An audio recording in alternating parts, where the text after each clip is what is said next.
Hey troops, it's Roy from Geeks Adventures. Woohoo! So, doing a slightly different episode today. It is one about Star Wars starfighters. In particular, two that have within the last like 18 months or so that begin a little bit more beyond X-wings. The E and B wing fighters. The reason I bring them both up now in Star Wars, a lot of ancillary characters have gotten a lot of, especially because of streaming, the streaming episodes have gotten a major rebirth, renaissance, reboot, everything. Ever since, actually, you want to go far back, even ever since Boba Fett. Little side characters or little things that really didn't seem like a big deal suddenly bloomed because of fans, because of the giant expanded universe that George Lucas tried to create. And I imagine the fact that as he saw more interest, realizing that I can make some bucks. And assorted authors, Dark Horse Comics, they all took it and ran with it. All sorts of characters like Wedge Antilles, the entire Rogues Gallery of Bounty Hunters, all of them received this huge push. And now, because times move forward, and the fact that you got CGI and junk that makes a lot of this stuff easier to recreate, now the vehicles are getting a bit of a push. And what I'm gonna start with is actually the E-wing fighter. Now, the E-wing fighter originally, way back in the day before Disney took over, it appeared once in a Dark Horse Comics miniseries called Dark Empire. Literally, it's this one little panel where it's being introduced as the new fighter thing, yada yada yada yada. Let's see here now. It appeared in the essential guides that were being published at that time. They're the little tech guides that describe droids and everything. And then in an episode of Ahsoka, all of a sudden it's like they decided to use E-wings in one of the scenes. It was like, yay, cool. The essential guides. Now, unfortunately, they are no longer in publication, but you can find them on the secondary market. This is the first volume that was published. And this is the follow-up, more fancy, all in color. The funny thing is that actually the original version, a lot of the art that was drawn here kind of has that. Sorry about that. Has this Ralph McQuarrie look to it. Let me get you here. Here we go.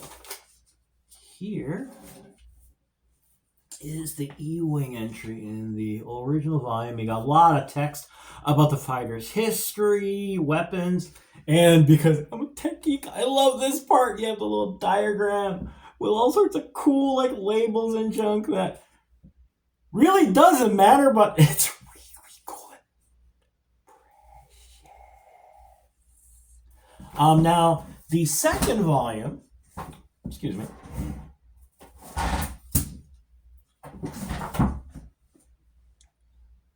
The second volume, this is the color version. Let's see here. Where did that? Oh, here we go.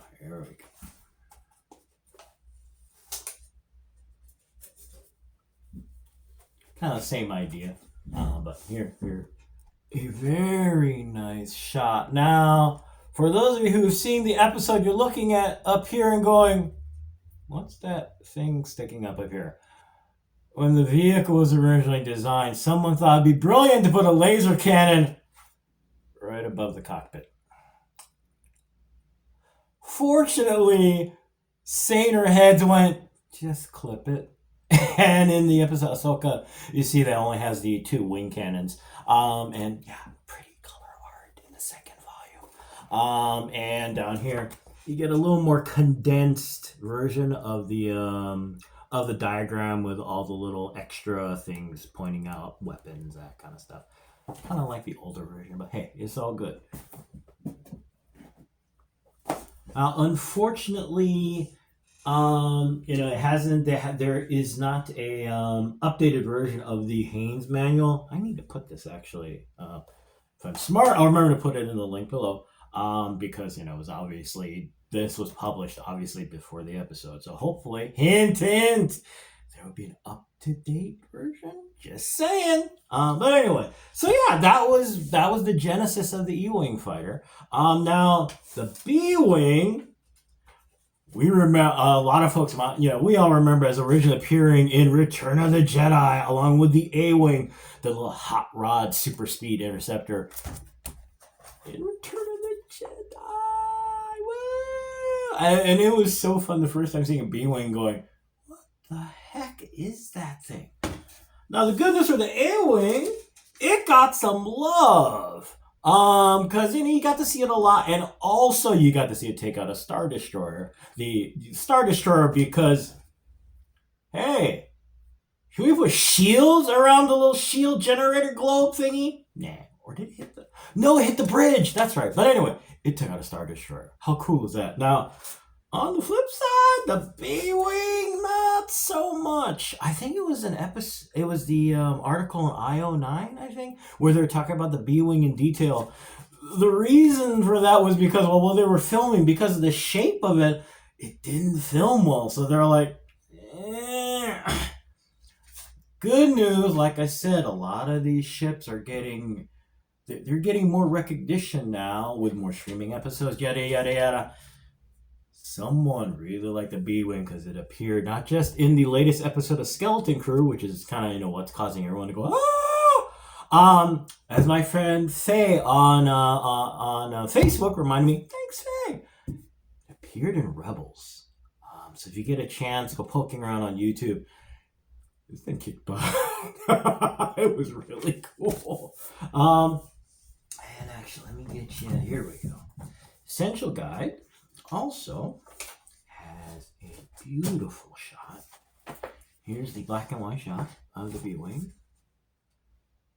And of course, the obligatory diagram with all the little extra stuff, because we like that, because it's precious. And let me get you let me show you the color shot here. Oh yeah, it's come on. Oh, and for those of you who are wondering, oh my, I want a copy. These are both available on the secondary market, and actually you can still find them online as well. The price isn't, it's okay. It's like, I think $30, I think, for each of these. So you can find them. You can find them, and here we go. And here, of course, is from the second volume.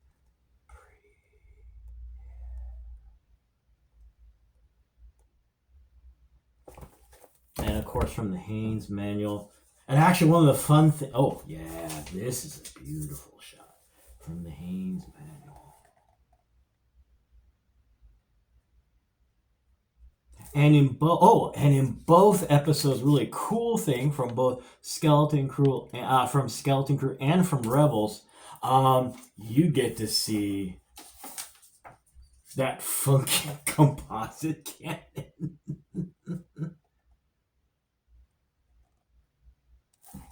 Cool. So there you go. Just want to do these because it's nice to see. It's just fun.